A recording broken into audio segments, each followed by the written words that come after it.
கடையில் இருந்துக்கிட்டு அதை சாப்பிட்றது இதை சாப்பிட்றதுன்னு எல்லாத்தையுமே காலி பண்ணுறதே வேலையாக வச்சுக்கிட்டு இருக்காங்க மாணிக்கம். மாணிக்கத்தோட இந்த செயல் எதுவுமே இங்கே சரவணனுக்கு பிடிக்கல. சரவணன் பொறுமையாக போயிட்டே இருக்காங்க. ஒரு அளவுக்கு மேலே அவங்களால பொறுமையாக போக முடியுமானோ தெரியலை. பாண்டியனுக்கு இந்த விஷயம் தெரிஞ்சும் சம்மந்தி ஆச்சேன்னு சொல்லி கொஞ்சம் பொறுமையாக இருந்துக்க தான் செய்கிறாரு. இத்தனை வருஷத்தில் ஒரு நாளும் இப்படி மச்சான் பொறுமையாக போய் நான் பார்த்ததே இல்லைடா. ஆனால் இன்றைக்கி சம்மந்தி வீட்டுக்காரவங்கன்றதுக்காக ஒரே காரணத்துக்காக மச்சான் இவ்வளோ பொறுமையாக போகிறாருன்னு நினச்சிட்டு இதை பற்றி இங்கே சரவணன் கிட்ட சொல்லவும் செய்கிறாங்க பழனி வேலும். பழனி சொன்னதை கேட்ட இங்கே சரவணனும் எப்படியாவது இவரை இந்த கடைக்கு வரவிடாமல் செய்யணும் அப்படின்னு நினைக்க தான் செய்கிறாங்க. அவங்க நினச்சது என்னவோ அதே நல்லா நடக்கவும் செய்து. அதாவது அந்த கடைக்கு இப்போ பார்த்தீங்கன்னா பல பேர் வந்து பொருள் வாங்குறதுக்காக வராங்க. வர்றவங்க அங்கே உட்காந்துருக்க இங்கே தங்கமயில மாணிக்கத்தை பார்த்ததும் நீங்கள் இங்கே தான் இருக்கீங்களா அப்படின்னு சொல்லி கேட்க அதிர்ந்து போய் கிளம்பி நிற்கிறாங்க. ஏன்னா பல பேர்கிட்ட கடன் வாங்கினதில் இவங்களும் பலர் பேரில் ஒருத்தவங்க தான். 2 பேர் வந்திருக்காங்க. 2 பேர்கிட்ட இங்கே கடன் வாங்கியிருக்காங்க தங்கமயில் அக்கா அப்பா மாணிக்கமும். என்ன இங்கே வந்து வேலை பார்த்துட்டு இருக்கீங்களா என்ன அப்படின்னு சொல்லி கேட்க ஆமான்ற மாதிரி தலையாட்ட உங்களுக்கு என்ன வேணும் அதை முதல்ல சொல்லுங்கள், நான் போய் எடுத்துகிட்டு வரேன்னு சொல்ல எங்களுக்கு கொடுக்க வேண்டியதை கொடுத்தா நாங்கள் ஏன் இப்படி வந்து உங்கள் முன்னாடியோ இல்லை உங்கள் வீட்டு முன்னாடியோ நிற்க போகிறோன்னு சொல்ல என்னக்கா பேசிக்கிட்டு இருக்கீங்க, என்ன பொருள் வேணும்னு கேட்டால் அவர் எடுத்து வந்து கொடுக்க போகிறாரு அப்படின்னு பழனி சொல்ல இங்கே பார்ப்பா அது எனக்கும் அவருக்கும் இருக்கிறமான விஷயம், அதை நாங்கள் பேசிக்கிறோன்னு சொல்ல என்னக்கா எதுவும் பிரச்சனைன்னு சொல்லி கேட்குறாங்க. உடனே வந்திருக்க அந்த 2 அக்காவும் நீங்கள் எப்போ தான் எங்களுக்கான பணத்தை திருப்பி கொடுக்க போகிறீங்க, கடன் வாங்கும்போது மட்டும் அதை சொல்லி இதை சொல்லி இங்கே கஷ்டப்படுறோம் அப்படி இப்படின்னு கடனை வாங்குறீங்க, ஆனால் கடனை வாங்கிட்டு திருப்பி கொடுக்குறேன்னா மட்டும் உங்களுக்கு ரொம்ப கஷ்டமாக இருக்குல்ல, இப்பெல்லாம் கடன் கொடுக்கவே எங்களுக்கு பயமாக இருக்குது, கஷ்டப்படுறவங்களாச்சே கொடுத்து உதவி பண்ணவும் நினச்சாலும் அதெல்லாம் இப்போ உதவி பண்ணுற மனநிலைமே வர மாட்டுது உங்களை மாதிரி ஆட்களை பார்க்கும்போது, எங்களுக்கான பணத்தை கொடுத்தா அது எங்களுக்கு எவ்வளோ உதவியாக இருக்கும், நாங்களும் கஷ்டப்படுற இடத்துல தானே இருக்கோம் அப்படின்னு சொல்ல என்னக்கா என்ன பிரச்சனை அப்படின்னு பழனிவேல் கேட்குறாங்க. நீயே சொல்லு பழனி, உன்னையும் இந்த கடையும் எங்களுக்கு பல வருஷமாக தெரியும், அப்போவே நினச்சோம் இந்த வீட்டிலேயே போய் பொண்ணு எடுத்திருக்காங்கன்னு, இப்போ என்னடானா இவரை இந்த கடையிலையும் கூட விட்டு வச்சிருக்கீங்க அப்படின்னு சொல்கிறாங்க. பழனி அவங்க ஏதோ பேசிக்கிட்டு இருக்காங்க, நீ எதுவும் காதில் வாங்காதன்னு சொல்லி அங்கே நின்றுக்கிட்டு இருக்கா மாணிக்கம் சொல்ல சரவணன்னு கேட்குறாங்க. என்னாச்சுக்கா என்ன பிரச்சனை அப்படின்னு சொல்லி கேட்க இங்கே பாருப்பா சரவணா, இவரை எங்களுக்கு முன்னாடியே தெரியும், இவங்க குடும்பத்தை பற்றி நல்லா தெரியும், பல இடங்களில் நிறைய கடன் வாங்கியிருக்காங்க, எங்களுக்கான கடனை இப்போ வரைக்கும் திருப்பி கொடுக்கல அப்படின்னு சொல்லவும் செய்கிறாங்க. இவ்வளோ கடன் வாங்கினவர் எப்படி பொண்ணுக்கு 70-80 பவுனில் நகையை போட்டு கல்யாணம் பண்ணி கொடுத்தான்னு தான் எங்களுக்கெல்லாம் சந்தேகமாக இருக்குது. எங்களுக்கு அக்கம் பக்கத்தில் இருக்கவங்களுக்கே இந்த சந்தேகம் தான். 70 பவுனு 80 பவுனில் நகை போடுற அளவுக்கு இவங்க கிட்ட ஒரு 10 பைசா கூட காசே கிடையாது. அப்படி இருக்கிறவங்க எப்படி இவ்வளோ பவுனில் நகையை போட்டிருக்க முடியும் தான் எங்களுக்கு தோணிகிட்டே இருக்குப்பா அப்படின்னு சொல்கிறாங்க. சரி பொண்ணுக்காக சேர்த்து வச்சுருந்துருக்காரு, அதை போட்டார் கல்யாணம் பண்ணி கொடுத்தான்னு நாங்கள் நினச்சிட்டு போகிறோம், ஆனால் எங்ககிட்டேருந்து வாங்கின பணத்தை அவருக்கால கொடுக்க முடியாதானே, 1 பவுனோ 2 பவுனோ இதை விற்றாலோ அடகு வச்சாலும் எங்கள் பணத்தை கொடுத்துடலாம், அதை விட்டுட்டு அதையும் செய்யாமல் இவ்வளோ நாள் எங்களை தள்ளி போட்டுகிட்டே இருக்காரு. இங்கே பாருங்கள் இதுதான் உங்களுக்கு கடைசி, நாளைக்கு இல்லை நாளை மறுநாள் இந்த 2 நாளைக்குள்ளே எங்களுக்கான பணம் எங்களுக்கு வீடு தேடி வரணும், இல்லை நான் இதுக்கப்புறம் பொறுமையாக போக மாட்டேன், போலீஸுக்கு ஸ்டேஷன் கம்ப்ளைண்ட்டு நாங்கள் போயிட்டே இருப்போம் அப்படின்னு சொல்லிட்டு கடைக்கு வந்தவங்க பொருட்களையும் வாங்கிட்டு அங்கேருந்து போக இதை பார்த்துட்டு இருக்க சரவணன் பயங்கர கோவத்தில் எங்கள் தங்கமேல் அப்பா மாணிக்கத்தை பார்த்துட்டே இருக்காங்க. மாப்பிள்ள அவங்க ஏதோ தெரியாமல் பேசிட்டு போகிறாங்க, அவங்க தான் சொல்ல போனால் எனக்கு பணம் கொடுக்க வேண்டியது இருக்குது, ஆனால் இங்கே வந்து மாற்றி பேசிட்டு போகிறாங்க, இருக்கட்டும் நான் பார்த்துக்கிறேன் அப்படின்னு சொல்லி சரவணன் கிட்டேருந்து தப்பிக்கிறதுக்காக ஏதேதோ பேசி மழுப்பிட்டு உள்ளே ஓடவும் செய்கிறாரு.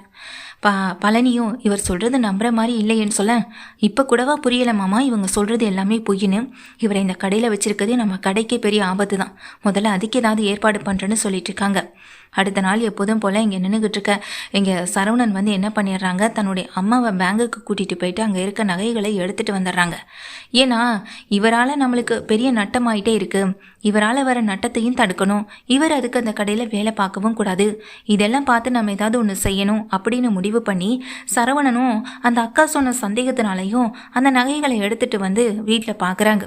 அதே மாதிரி அந்த சொன்ன நகைகள் எல்லாமே கருத்து போய் இருக்கிறத பார்த்து எங்கள் சரவணனுக்கு கோபம் வரத்தான் செய்யுது. வீட்டில் எல்லாருமே கூப்பிட்டு எங்கள் சரவணன் கேட்குறாங்க, இங்கே பாருங்கம்மா அப்படின்னு சொல்லும்போது அத்தனை பேரும் இந்த நகையை பார்த்து அதிர்ந்து போக மீனா ராஜி முகத்தில் மட்டும் ஒரு பயம்தான் தெரியுது, மாட்டிக்கிட்டாங்களே இப்போ என்ன நடக்க போகுதுன்னு தெரியலேன்னு ஒரு பயம்தான் இருக்குது. தங்கமயில் பயந்து போய் ஒடுங்கி நின்றுட்டுருக்காங்க. அப்போ அங்கே வர பாண்டியனுக்கு விஷயம் தெரியுது. என்னப்பா இதெல்லாம்னு சொல்லி கேட்க காலையிலையும் கடைக்கு வரலேன்னு தான் நானும் நேராக வீட்டுக்கு பார்த்துட்டு போகலான்னு வந்தேன், அப்படியே மயிலையும் பார்த்துட்டு போகலான்னு வந்தேன், என்ன சம்மந்தி ஏன் என்னாச்சு லேட் ஆகிடுச்சின்னு சொல்லி கேட்டுக்கிட்டே உள்ளே வராங்க எங்கள் தங்கமயில் அப்பா மாணிக்கமும். உள்ளே வந்த மாணிக்கம் அவங்க பேசிக்கிட்டு இருக்க அந்த விஷயத்தை கேட்டதும் அதுவும் நகையை பார்த்த உடனே அதிர்ந்து போய் அப்படியே நிற்க, இதான் உங்கள் பொண்ணுக்காக நீங்கள் போட்டு 70 பவுன் நகையா? நேற்று கடைக்கு வந்தவங்க சொல்லும் போது அதை நான் யோசித்தேன், நம்பலாமா வேணாமான்னு. ஆனால் உங்களை பற்றி யோசிக்கும் போது ஏன் நம்ம போய் எடுத்து பார்க்கக்கூடாதுன்னு தான் தோணுச்சு. அம்மாவை கூட்டிகிட்டு போய் முதல் வேலையாக இந்த பேங்கில் இருக்க நகை எடுத்து பார்த்ததுக்கு பிறகு தானே தெரியுது அத்தனையும் கவரிங்னு, எதுவுமே பவுனு கிடையாது அப்படின்னு சொல்லி அங்கே சரவணனும் சொல்கிறான். சரவணன் சொன்னதை கேட்ட அடுத்த நிமிஷம் ஆடி போய் நிற்கிறாங்க. உங்கள் பொண்ணுக்கு 70-80 பவுன் நகை போட முடியாது, உங்கள் பொண்ணை சரியாக படிக்க வைக்க முடியாது, ஆனால் பொய் மட்டும் வண்டியாக இங்கே வந்து கொட்டவும் முடியும்ல இந்த வீட்டில் அப்படின்னு சொல்லிட்டு, அப்பா இவருக்கு தெரிஞ்சு நமக்கு தெரிஞ்சு இதெல்லாம் ஒரு பொய்ன்னு தானே நம்ம நினைக்கிறோம், இன்னொரு பொய்யும் இருக்குது அப்படின்னு சொல்லி தங்கமேல் படிக்காத விஷயத்தையும் உண்மையை போட்டு உடைக்கிறாங்க சரவணனும். இதை கேட்டு எல்லாருமே ஆடி போய் நிற்க, என்னடி நடக்குது, உங்கள் அப்பா சொல்கிறது எல்லாம் உண்மையா, இங்கே சரவணன் சொல்கிறது எல்லாமே உண்மையான்னு சொல்லி கேட்குறாங்க. ஓடி வந்து கோமதியும் அங்கே தங்கமேல் கிட்ட, அது இல்லை அத்தை, அது வந்து அத்தை அப்படின்னு சொல்ல, சம்மந்தி என் பொண்ணு வாழ்க்கைக்காக அவன் நல்லா இருக்கணுன்றதுக்காக தான் பொய் சொல்லிட்டோம், எங்களை மன்னிச்சிருங்க சம்மந்தி அப்படின்னு டக்குன்னு காலில் விழுந்துறாங்க. கோமதி காலிலேயே இங்கே மாணிக்கமும். இதை பார்த்த பாண்டியனுக்கு, என்ன பண்ணிட்டு இருக்கீங்க, முதல்ல கிளம்புங்கன்னு கிளப்பி விட, நீங்கள் சொன்ன பொய்யே ரொம்ப தப்பு, இதில் இவங்க காலில் வேற விழுகிறீங்க, அது அதை விட பெரிய தப்பு இல்லையான்னு சொல்லி இங்கே பாண்டியன் கோமதி 2 பேருமே திட்டுறாங்க. அப்பா இதுக்கப்புறமா நானே முடிவெடுக்கிறேன், இவர் இனி கடைக்கெல்லாம் வரக்கூடாது, கடைக்கு வரவும் வேண்டாம், இனி இவருக்கும் நமக்கும் எந்த உறவும் இல்லை, இந்த சம்மந்தம் இல்லைன்னு சொல்ல, என்னடா பேசிக்கிட்டு இருக்கேன், இங்கே நடந்த விஷயத்தை நினைக்கும் போது எங்களுக்கும் கஷ்டமாகவும் வருத்தமாகவும் தான் இருக்குது, நம்மளை ஏமாற்றிட்டாங்களேன்னு அது ரொம்ப வருத்தமாக தான் இருக்குது, அதுக்காக இப்படியெல்லாம் நான் பேசுவேன்னு சொல்லும்போது, அப்பா என் லைஃப்பில் நீங்கள் முடிவெடுத்திருக்கீங்க, ஏற்கனவே நான் ஒரு பொண்ணை காதலிக்கிறேன்னு சொன்னப்போ அந்த பொண்ணை கல்யாணம் பண்ணக்கூடாதுன்னு முடிவெடுத்ததும் நீங்கள் தான், இந்த பொண்ணை காட்டி கல்யாணம் பண்ணணும்னு முடிவெடுத்ததும் நீங்கள் தான், ஆனால் இப்போது அதனால் வர கஷ்டத்தை அனுபவிக்கிறது நான் தானே, அப்போது நான் ஒரு முடிவெடுக்கிறதுல தப்பில்லைன்னு பாண்டியனை பார்த்து கேள்வி கேட்குறாங்க. முதல் தடவையாக சரவணனும்.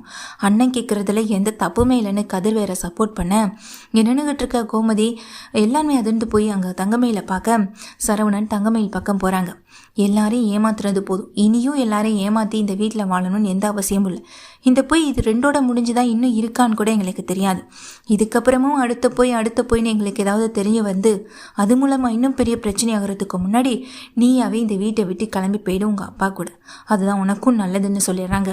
தங்கமயில அழுதபடி எங்கள் அப்பாவை பார்க்க, போதுமா உங்களுக்கு இது ரொம்ப சந்தோஷமாக இருக்கும்ல, ஒரு பொண்ணை பெற்றா கல்யாணம் பண்ணி கொடுத்தோன்னு நினைக்கணும், ஆனால் அதை விட்டுட்டு பொய்க்கு மேலே போயின்னு ஏன்பா இப்படி பண்ணீங்க, உங்கள் பொய்யை நம்பி இந்த குடும்பம் மட்டும் இல்லை நானும் தானே இப்போ இந்த நடுத்தருவில் நிற்கிறேன், அப்போவே சொன்ன பொய் வேணாம் உண்மை மட்டும் சொல்லுங்கப்பான்னு கேட்டிங்களா, இன்றைக்கி என் வாழ்க்கை இந்த அளவுக்கு கொண்டு வந்து நிறுத்திருக்கதே நீங்கள் தான், இனிமேல் தயவு செஞ்சு என் முகத்தில் முழிக்காதீங்க, நானும் இனி உங்கள் முகத்தில் முழிக்க மாட்டேன், உங்களுக்கு தங்கமயில் என்ற ஒரு பொண்ணு இருந்தா அப்படின்றதே மறந்துடுங்க, நீங்கள் சொன்னீங்கன்றதுக்காக நானும் சேர்த்து போய் சொல்லியிருக்கக்கூடாது, எல்லாரும் என்னை மன்னிச்சிருங்க அப்படின்னு தங்கமயில வீட்டை விட்டு கிளம்பிடுறாங்க. ஆனால் அவங்க அம்மா அப்பா கூட போகணும்னு விருப்பப்படலை.